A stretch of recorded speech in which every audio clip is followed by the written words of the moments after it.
First of all, thank you very much, actually, everyone, for coming back. Hopefully you enjoyed the lunch, and you will hopefully enjoy as well this panel discussion and fall asleep with all the food in your stomach.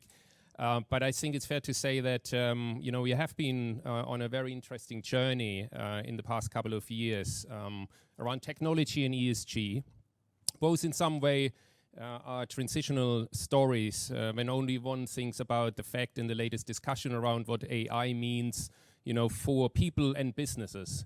I think it's somewhat actually this very similar narrative that we can use in the ESG and sustainability space, where on our transition journey, we are actually looking increasingly after planet and people. And certainly that means as well that the businesses will change, and probably the people in the business will change too. There is no question in the meantime anymore about the strategic importance, therefore, about ESG, without, in terms of how we do our business models. Yeah? Every discussion in the business somewhat has to be integrating the ESG discussion. While the strategic importance here in Europe probably has been driven by the regulatory requirements in the very first place, I think the US last year has shown that there is a different model. The one is more by regulation and the stick, and the other one is more by incentives. Looking at the capital markets dynamics and activity, it is very clear as well that capital markets are changing. We had the arrival of labeled transaction in the bond market. I think we just crossed actually the 4 trillion mark in that space. It's very clear something has been happening. And I will say 2023, I hear more and more people talking about methodologies and valuation models. And if this comes to the forefront, then I'm pretty sure capital markets will change. Some people are actually saying in the meantime that the economic model is changing from an output economy towards an impact economy. There is a saying that what you can't measure, you can't actually manage. Having spent the last couple of years actually much more about the fact of operationalization of our sustainability commitments and mitigating what has been already a good topic early on in the panel discussions, greenwashing, I still hear after all that time that actually somewhat the data availability and the technology remains a big challenge. How to puzzle it all together so it actually makes sense and you can operationalize all what we have in mind. That being said, technology has evolved and a lot has been happening. I think data has become better, and I'm pretty sure we are still hungry for more data in the business and for the business. Our next panel, as we already said, will actually discuss exactly the topic about the intersection of ESG and technology. Where are we on this journey? And I always like to say, where are the risks and opportunities? And with that in mind, I think the best is you ask the practitioners, which luckily I have with me. I'm not an expert, so that's why we have this panel here. We have experts, we have practitioners, and with no further ado, maybe Eva, you want to start with an introduction and then... Yes, Paul and my name is Aoife Doyle. Hello again, everyone, having met you this morning. I represent Finergo, and Finergo is a client lifecycle management technology, meaning we're catching the clients at their first onboarding and throughout the relationship, whereby you're managing their data, you're looking at the services or products that they're availing of from your organization and using rule sets to determine what data and validation you need to put against it. In terms of ESG, we're looking at ESG as being quite complementary to our historical offerings around KYC and AML, and looking at the intersections of the data that you gather for both, and really looking at where you can reuse existing structures that you have in place. Perfect. Paul? Hello everyone, nice to meet you. I'm Paul Bureau, I'm the head of business development at Manaus. Manaus is actually a subsidiary of BNP Paribas, and we built an open ESG marketplace, allowing anyone to aggregate several data sources around ESG, which we will talk about just after. Perfect. Last but not least, Ranil. Yeah, hi, I'm Ranil. I'm the Chief Data and Analytics Officer at Lloyds Banking Group. So at Lloyds Banking Group, we have a full coverage from pensions to insurance to investments to mortgages, corporate clients, business banking and retail. My role at Lloyds, so I'm accountable for the bank's data and machine learning strategy and delivery. But as part of that, I have quite a big focus at the moment on ESG data. And really the focus now is on really trying to consolidate that so that it's a single organizational capability and really overlay some industrial grade data management and lineage and controls, but really use that to not only meet our regulatory requirements, but also think about how we can use that much more broadly to help our clients and customers achieve their net zero goals as well. Perfect. Now you understand why I have practitioners here and actually experts.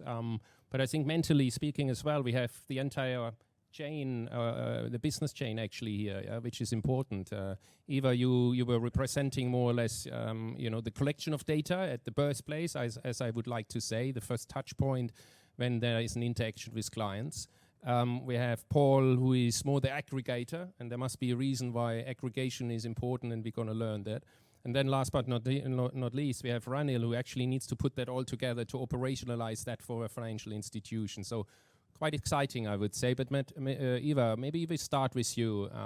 Birthplace, first connection point, something which you used the word we done traditionally in one way, and now you're doing it somewhat in a different way. Maybe can you share a little bit, what has changed, why it has changed, what do you think might happen next? Of course.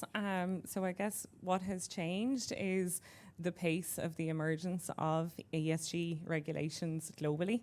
I think we could certainly say that the EU and the UK has stretched ahead of their counterparts in the US and APAC on the importance of ESG and the importance of having strict taxonomies in place in order to standardize ESG where it can. Where we're seeing that things have changed is that if historically we have dealt with clients in change programs, the change programs have taken quite a long time to go through to have approvals and business cases confirmed. We're seeing in the area of ESG that it is much accelerated. I think everyone is very aware of the deadlines that maybe are being placed either by the regulators or by their own institutions, which means as the regulations are emerging, people are keeping pace and interpreting them almost as they go. The other piece, I think, which is quite important in the area of ESG is that there can be an element of change fatigue, both internally in an institution and with your client base themselves. There's always another disclosure, there's always another piece of consent, there's always another piece of data that you are outreaching to ask them for. So a lot of the analysis that we would look at with our clients at the moment is looking at the intersection of data that you already have and where that data can be reused, and where there is gaps in the data, how to efficiently remediate it through perhaps aggregators such as Paul's company, or looking to how do you do quite a streamlined, succinct outreach to the client so that you're only, as part of the remediation process, going out once. Can I ask you one question? Just in your conversation with your clients, existing a new one, what do you meet on the other side? Do you meet expertise? Do you meet people with a lot of question marks in their heads, don't know how to approach it, and how do you overcome this? I would think that the standards can sometimes vary. A lot of it, you are meeting people who can be as expert as they possibly can, given that the ink isn't exactly dry on a lot of the regulations that are being adhered with. The one piece that we're seeing in the area of ESG, and something that we've always traditionally seen, is there is a community element around ESG. I think it's been mentioned on some of the previous panels this morning that we shouldn't really look at ESG as something that is competitive amongst financial institutions.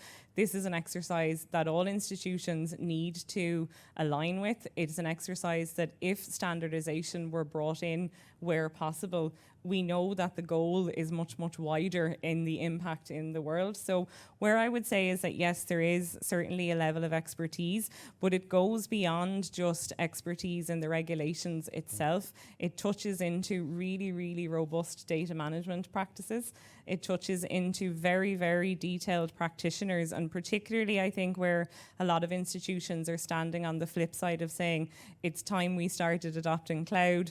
Is it time we started adopting cloud for ESG and subsequent change projects going forward? Before I'm gonna ask Ranil actually where he stands here on the expertise scale and how he deals with it, I probably turn to Paul first, because you went already quite excited about and turned face color a little bit, like when you spent too much time in the London Tube earlier this morning, but aggregation, I mean, so much data is always changing regulatory environment, as Eva was saying. How do you deal with it, and is this the reason why one has to aggregate? Yeah, that's actually quite a good question, because ESG is different from financial data, right? Financial data, our whole industry has been treating those data sets for decades. We know how to do it, we know how to use it, we know how to build data lakes around it to use it and feed our internal system. When you talk about ESG, this is the far west yet. As you said, even regulation, the ink is not dry yet. But when you take all the ESG data that you can, it's hard to use it. And the issue is, people always sometimes take the easy route. They're going to take one agency, let's call it, I don't know, MISS&P, and you get one agency and you have one rating agency driving your whole ESG strategy. If you only have this, you are not doing ESG. You are doing ESG based on their methodology, which you have to study, which you have to deep dive in, etc., etc. If you take parallel with credit ratings, the industry has mapped them.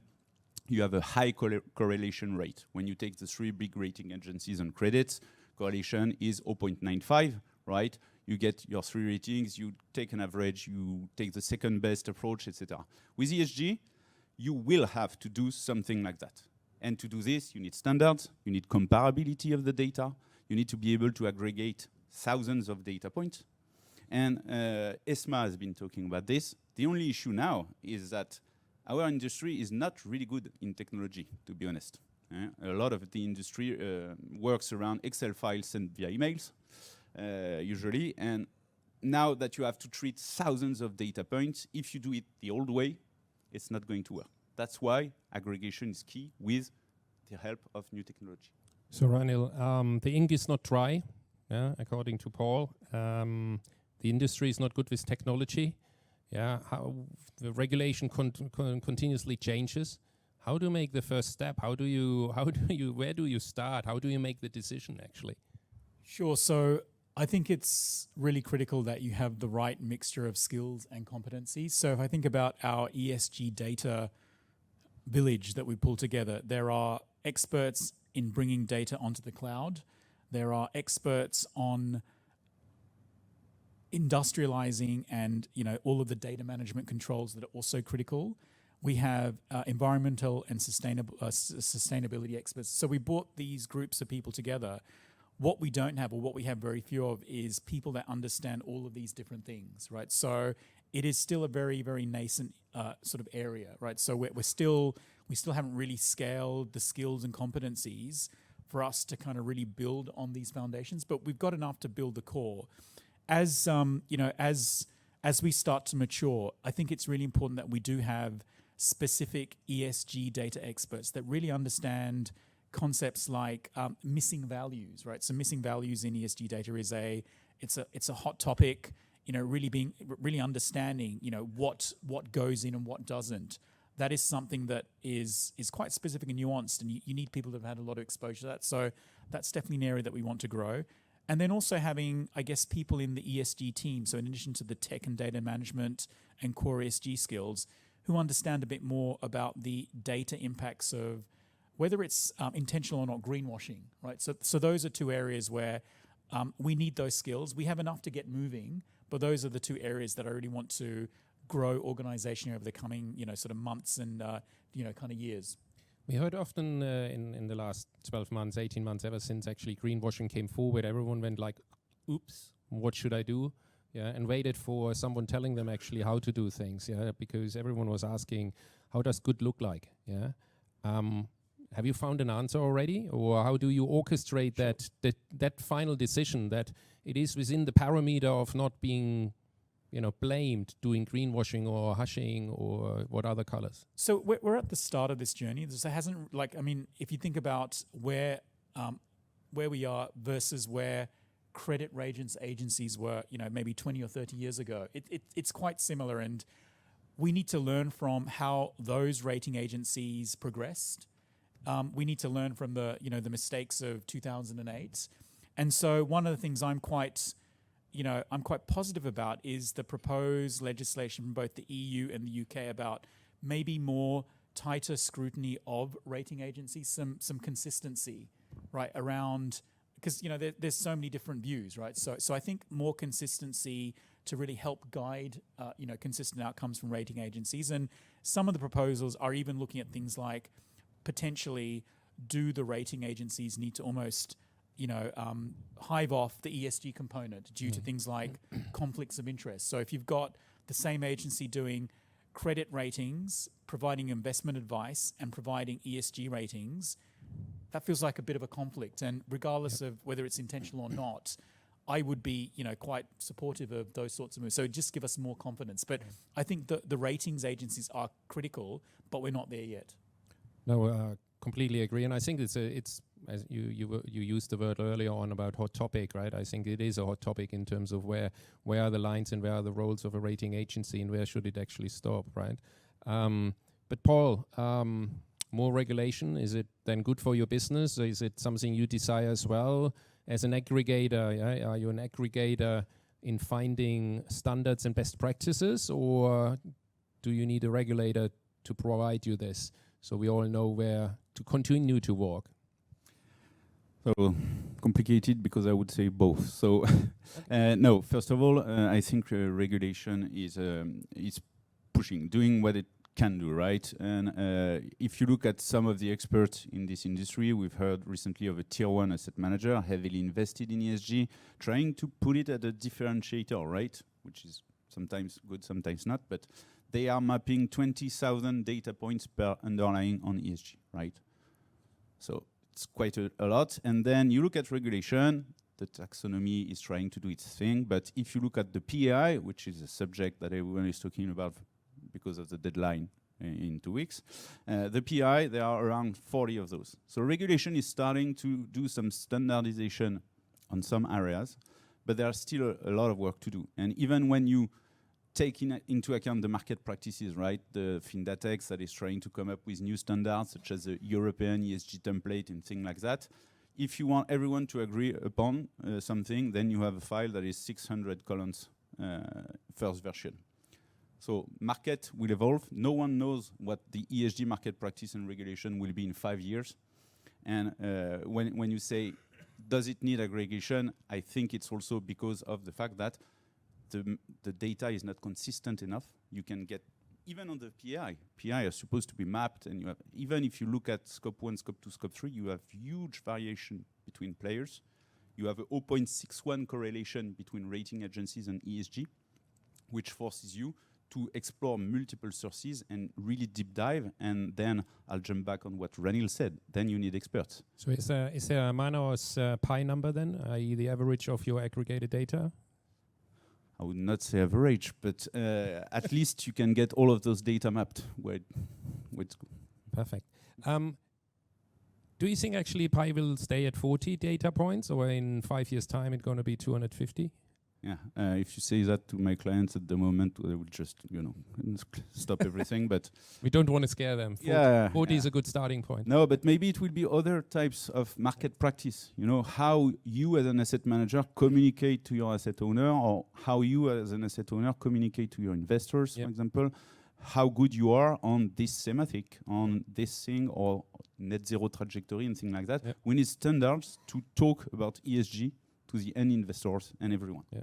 So Eva, in Europe we like standards, we like, or no, it's not only in Europe, but we like regulation in the first place. We have 40 data points that we require now. What happens with global businesses? You have only European clients and therefore it's not a problem for you, or do you have global clients as well? Thankfully, global clients keeps us all in employment. I think what we would see there is that not only do we have global clients, our clients have a global footprint and are dealing with entities of all types.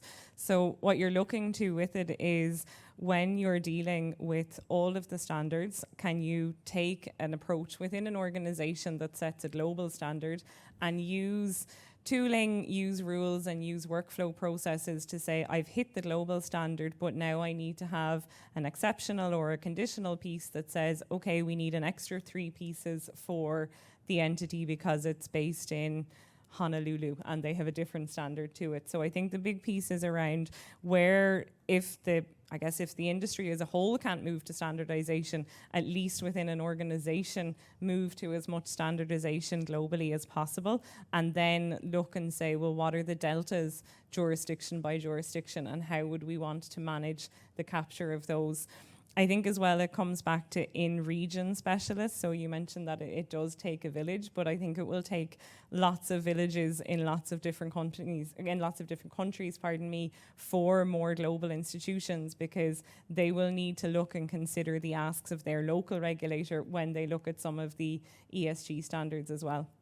Would you then say it would be great to have 40 data points as a global standard, everyone agrees on them, and then there are local differences? Is that something you would I think that would be the ideal scenario. It's most definitely something that we would cater to, and something that maybe one of the bigger opportunities that is coming back to our title, one of the bigger opportunities with ESG is that from the outset, technology has been in mind of the people who are solving for the ESG challenge. So conferences like this, discussions that we have in many different forums, people are actively looking to technology providers, be those internally built within organizations or external ones, to say what technology can we use to reduce the burden of this, to reduce the operational pressure that you would feel, to reduce the training of frontline staff who have now yet more data to pick. So I do think one clear opportunity that has emerged is that we're not analysing the regulation and analysing the requirement without putting a technology solution hand in hand with it from the very outset. Got it. Before I ask Reinhold actually about your opinion on the regulation and the challenges that you have to fight when running Lloyd's decisions in that regards, Paul, what's your view in terms of the regulatory dynamics? Yeah, is it that you could define the global standard or the local standard in Europe, or is it like what we heard earlier on, it's about the community and people coming together, including the regulator? How do you think that needs to be orchestrated? I would say it's about the community, because for once the financial world has a chance to be one of the good guys, right? Which has not been the case recently. But as a community, we could come up with standards, and maybe they will not cover everything. Right? We should start with something that is simple, that everybody understands. When you talk to common a retail denominator client, kind of thing. yeah. When you talk to a retail client, you could say, this product is helping you, I don't know, giving better access to education, right? And I can prove it. And those would be standards that you can agree upon, do regulatory reporting with, and that everyone agrees upon. This is unfortunately going to take a little bit of time. Yeah, and Reinhold, these global differences, and different measuring points, different standards, how does that translate into your day-to-day challenges? So it means a lot of complexity. So I think, as Aoife and Paul spoke, I think you should get a sense of the amount of, this is all new. So understanding the nuances of ESG data, the differences between local and global reporting. If you think about it, it's an emerging area. It's new, and yet we're expecting P&L owners to understand this stuff. And the reality is it's not possible, right? So banking is already highly regulated. As someone that works in banking financial services, would I ever welcome additional regulation? In most cases, no. In this case, yes, the stakes are incredibly high. It's a new area. It's an area where I think, more standardization regulation will actually really help. I think that's kind of number one. The second is, we shouldn't underestimate the massive uplift in knowledge and understanding that's required immediately. We're setting targets for 23 that need to work in 2030, yet we're learning as we go. And I feel one of the things that we should really recognize is we probably need to be working a lot more closely together, right? So I passionately believe that being good at ESG data shouldn't be thought of as a competitive advantage. It should be something that financial services and banks work together on.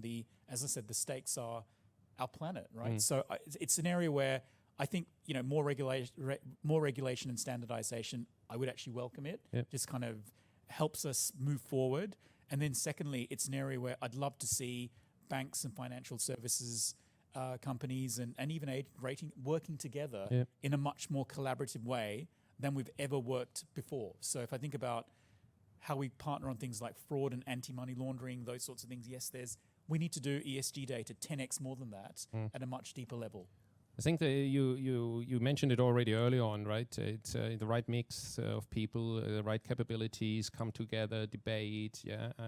Would you agree that in some way regulation and the ESG journey has started by adhering to a regulation, and now we are at a point where we feel we operationalize it, we have a starting point, and do you feel we have started thinking about what it means for the business? Yeah, so we've definitely started to embrace and think about it from the context of what data and what tech do we need to manage our regulatory obligations. So I think, we're on that journey. That part is a tick, and we may have started from more tactical places, but everyone's now building much more strategic, scalable solutions. So that part I feel is going well. That should be only the start of the journey. The opportunity is to really think about over and above just meeting bare minimum regulatory requirements. How can we use this data and maybe collectively to make a much bigger impact on the UK's broader net zero ambitions, right? So it's in addition to the reg requirements, reg and compliance, what are the opportunities to expose more of this data, to share data between organizations so that we can help all sorts of, whether it's small business, medium business, government, councils, how do we actually use this in a much more proactive way to actually drive a change versus it's just about reporting requirements, which is kind of where we started. Well, in some way, they are dependent on you, right? Doing the right thing as a financial industry, and you with your lending capability, somewhat, you're dependent on your clients, yeah. Absolutely. So it goes both ways, yes. Right? And in some ways, a bit of a chicken and egg. Okay, here in this case, the regulation came first. We operationalize it, and now we, as you say, we are more strategic about it. We look in the opportunities. Much clearer. What are you doing with your clients, knowing that you're actually dependent on them? Sure. Yeah, Scope 3. We heard it earlier on the panel. Yeah. So look, we've started, for example, with our medium enterprise clients, starting to share more of the data, not just the broader CDP and right. So just that data combined with the transaction data that we have on them. We've worked with the University of Leeds, and effectively we're able to show them like a much greater insight about what are they doing, what is their carbon footprint, and what proposed changes could they make, right? So we started off with I think about a year ago, with a pilot of about 700 clients. We're going to roll that out to the entire medium business base. But that's led to clients making changes, right? So doing things differently. It's also led to business opportunities as well. So there is also we didn't think there would be. We were just doing this to, build a tighter relationship. But it's also led to clients needing lending facilities to, invest in solar, for example. So there is definitely a benefit. That wasn't why we did that. But that is, I guess the blueprint is if we can expose this data to clients and then give them guidance and advice about how to use it to make changes, they will make changes. So that's a secondary benefit. And if those changes lead to additional business, great. But if not, so what? We've actually propelled. So that's what we've done with, I guess, the kind of more medium business corporate space. We want to extend that. We could do the same with, obviously there are other banks doing the same thing. You can actually also expose that to retail customers, share with them insights about little changes they could make to change their footprint. So I think that's the future, is working together, driving behavioral changes with this data rather than bare minimum just meet government regulation. Got it.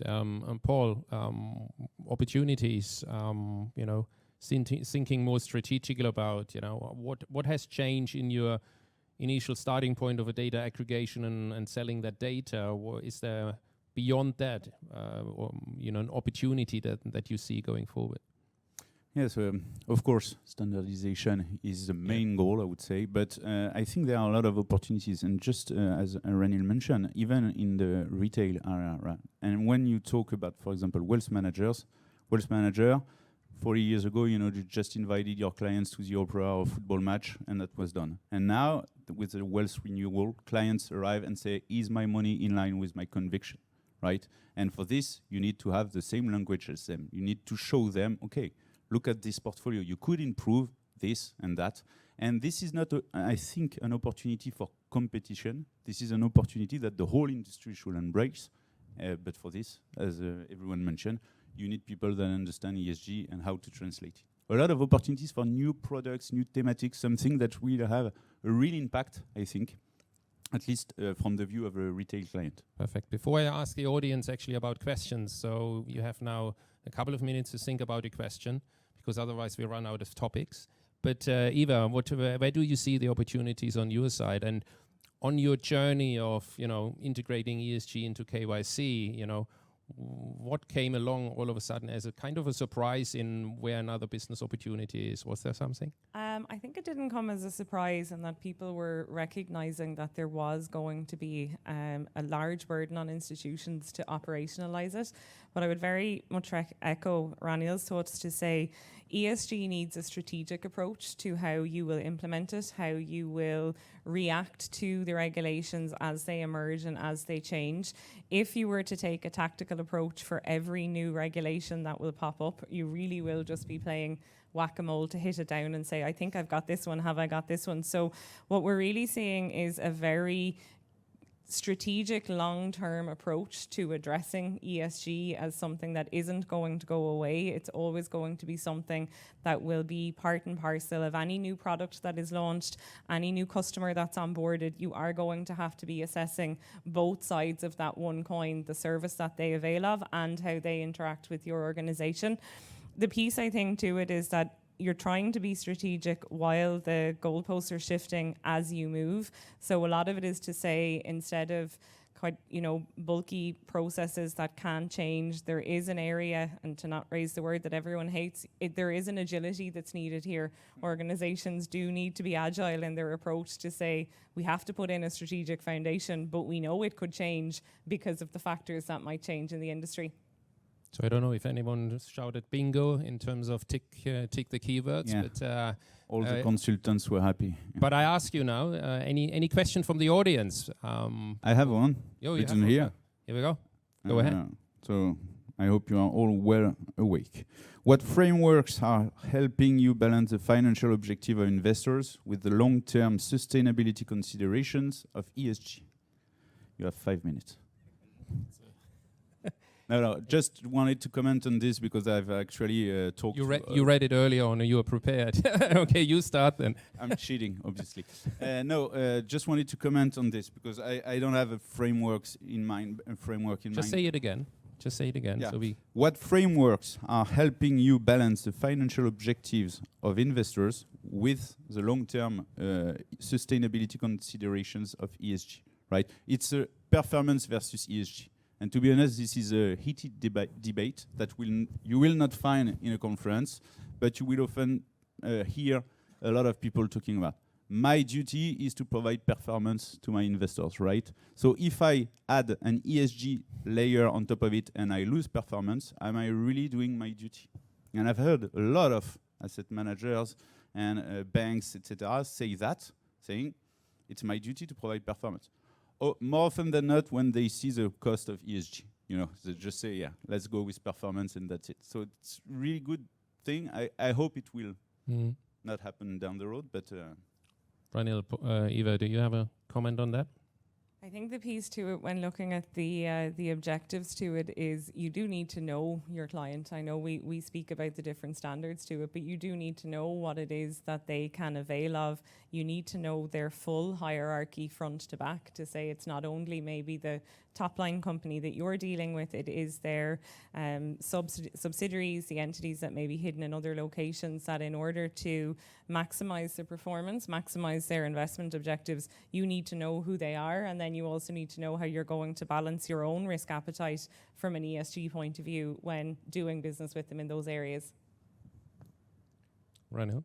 So the bank I work at, Lloyds Bank, we're very much guided by our purpose, which is helping Britain prosper. And so we try and answer that question with that lens, Paul. So it's effectively, in the context of helping Britain prosper, what should we do? And if the answer is actually, in which in most cases it would be, we would need to favour the ESG outcome versus the client performance. I feel that's a function of we've set that up as the top of the house guiding North Star. That's what we'd want to do regardless of the outcome. And obviously there's a whole impact of that. And the bank has made very strategic choices around how to manage that impact. I think the way I would answer this, and it's certainly at UBS a huge discussion across the organization, realizing that you act as an investor and as a lender at the same point in time. But what we are discussing is dual materiality, and it is integral part of the CSRD which comes into place. It shows as well that you need to keep the finger on the pulse of what people understand, globally speaking, about fiduciary duty, because that was the out of jail card that people have taken so far. But once you have a definition and people have a feeling for it, then I'm pretty sure we are at this point, which I think 2023 is about already, that I feel, being a markets guy running deals, that I hear more than ever in 2023 the discussion around methodologies and valuation models. And this is why I said earlier in the narrative, I think we are at this point that we are shifting from an output economy to an impact economy. Impact economy is dual materiality. You have regulation talking about impact more and more, and you have to define your business model going forward. And I think this is, of course, a long play where then the next generation comes into play. So I think, we have started this because we have operationalized, we have a starting point of operationalization of this transition. And it will evolve more and more. But with these plans more and more in action, with more data coming on board, financial markets will move, and then the entire valuation model will move. So I think this is what 2023 will be known about. Don't know if there's another question from the audience. We have 3 minutes more. Another question that popped up. What ethical and governance considerations should be taken into account as technology, such as AI, improves ESG data collection, measurement, and reporting? Please come back in 2024 for the next FinTech Advisory Committee and Summit. I think that's the open discussion now, is it? Yeah. Or what you deal probably more because it's in your title. So no different to how we'd use these new technologies in any other areas. So I think that, particularly with the buzz generative AI large language models, right? So it's what corpus of data has it been trained on? Do we understand how, what's the lineage of data that was used to produce those answers?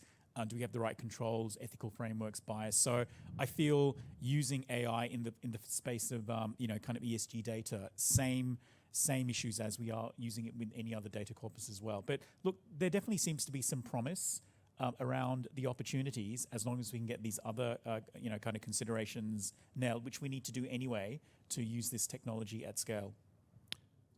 Excellent. We have 2 minutes and 7 seconds. Everyone, very quickly, what's next? What to look out for? What is the one thing that you're waiting for, you believe is next? I start on the left. So Paul, over to you. It's me again. I would say some visibility, to be honest, because I've seen a lot of asset managers, asset owners, even distributors, a bit scared about everything around ESG. And they are just trying to tick the regulatory boxes now, They do not want to move this way or this way because they say, we have no visibility. We need some before I take my first step and say, okay, let's go this way. I'm going to need this, this, and this, and build it this way. At the moment, a lot of the market is scared and needs some visibility on what they need to invest into, what they need to build, apart from ticking the regulatory boxes. Perfect, Eva. I think what's coming next is the emergence of the initial reporting deadlines for ESG and testing, can the reports be made by various institutions, and of course what will be the impact and the follow-on and changes to the regulations once those initial reports have been analysed. Sense and react is, I think, what people do in technology. So let's see how sensing and testing really works with the regulator. Ranil, what do you think?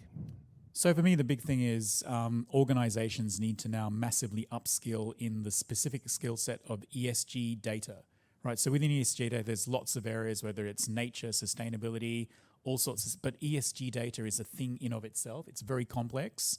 And the reality is we need a lot more people who understand that complexity and really understand the data in a lot greater detail, have a much greater understanding. So I think my big takeaway is for the rest of the year, it's how do I scale ESG data skills and competencies in a large organization? Who do I need to hire? Who do I need to train? Who do I need to upskill? That for me is the big thing. So I think the tech and data platform stuff is moving, but we need more people that actually understand how to use it, understand how to assess it. So that's kind of my big takeaway for the what do I need to do for the rest of the year. Seems like Ranil certainly has a plan. With that, any CVs to his email Send address, them through please? on LinkedIn. But he had good news as well for Eva and Paul in terms of it's all about data and the right people. So with that in mind, I would say thank you very much to my fellow panelists, and thank you very much for everyone here in the room. Thank you.